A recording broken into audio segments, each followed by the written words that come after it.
Somireddy Chandramohan Reddy TDP polit bureau సభ్యులు ఏపీలో జరిగిన లిక్కర్ స్కామ్ అంతర్జాతీయ స్థాయికి వెళ్లిందని ఆయన ఆరోపించారు. మోడీ పెహల్గాం టెర్రరిస్టులపై తీసుకున్న చర్యలు చూశాం. అలాగే ఆర్థిక ఉగ్రవాదులపై కూడా చర్యలు తీసుకోవాలంటూ ప్రజలు కోరుతున్నారని, ఈడీ అధికారులు చిన్న చిన్న వాటిపై చర్యలు తీసుకుంటారని, కానీ లిక్కర్ స్కామ్ లో చాలా మంది పేదల ప్రాణాలు పోయాయని, ఢిల్లీ లిక్కర్ కేసు కాళేశ్వరంపై ఈడీ విచారణ చేపడుతోందని తెలిపారు. అలాగే ఈడీ ఏపీలో జరిగిన భారీ లిక్కర్ స్కామ్ పై చర్యలు తీసుకోవాలన్నారు. 3,200 కోట్లే మద్యం స్కామ్ కాదు, 30,000 మంది ప్రాణాలు బొలుగున్న ఏపీ మద్యం స్కామ్ పై విచారణ జరగాలని ఆయన తెలిపారు. ఈ కేసులో వైసీపీ నేతల కరప్షన్ దేశ సరిహద్దులు దాటిందని, ఈ స్కామ్ దేశ సరిహద్దులు దాటించిన వైసీపీ నేతలకు గోల్డ్ మెడల్లు ఇవ్వాలని ఆయన తెలిపారు. ఈరోజు రాష్ట్రంలో లిక్కర్ కేసు ఒక సెన్సేషనల్ కేసు అయిపోయింది. దేశంలో అంతర్జాతీయ స్థాయి స్కామ్ అయిపోయింది. నేనేమంటానంటే, మోడీ గారు వచ్చిన తర్వాత ఈ 11 ఏళ్ల పాలనలో ఆయనకి చాలా మంచి పేరు తెచ్చుకున్నారు. ఈవెన్ పహల్గాం మీద ఉగ్రవాదులు దాడులు చేయించి ఆ టెర్రరిస్టులు అంతు చూశాడు. ఇక్కడ నేనేమంటానంటే, అదేవిధంగా ఎకనామిక్ టెర్రరిస్టుల సంగతి కూడా చూడాల్సిన అవసరం ఉంది. ఇక్కడ for example Delhi liquor case 150 కోట్లు. ఇప్పుడు కాళేశ్వరం మీద కూడా ఈడీ విచారణ మొదలుపెట్టింది. ఢిల్లీ లిక్కర్ కేసు మీద ఈడీ విచారణ మొదలుపెట్టింది.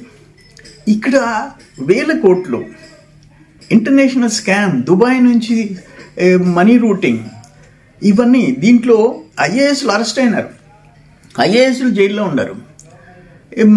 ఒక కీలక వ్యక్తి అంటే మీరు అర్థం చేసుకోవచ్చు, రాష్ట్రంలో ఆయన ప్రమేయంతో 3,200 కోట్లు ఇప్పటికి లెక్క తేలింది. ఇటువంటి కేసులో ఈడీ విచారణ చేపట్టాలా? నేను చూసా మీడియాలో, ఒక వ్యక్తి ఆయన సోషల్ మీడియాలో నేను 50 కోట్లు పెట్టి కుక్క కొన్నాను అని చెప్పాడు. కుక్క పిల్ల.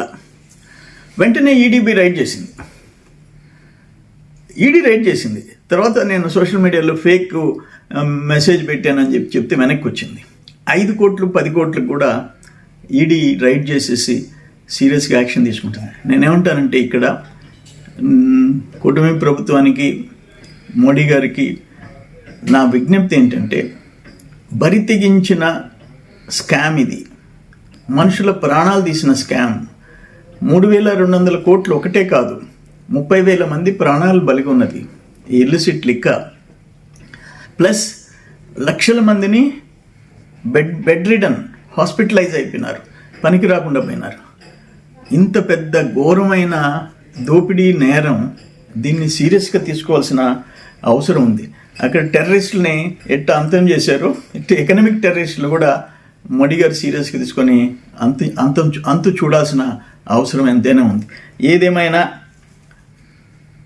ఈడీ వెంటనే స్పందించి దీన్ని, ఇటువంటివి అంటే ఒక మెసేజ్ దేశంలో పోవాలా.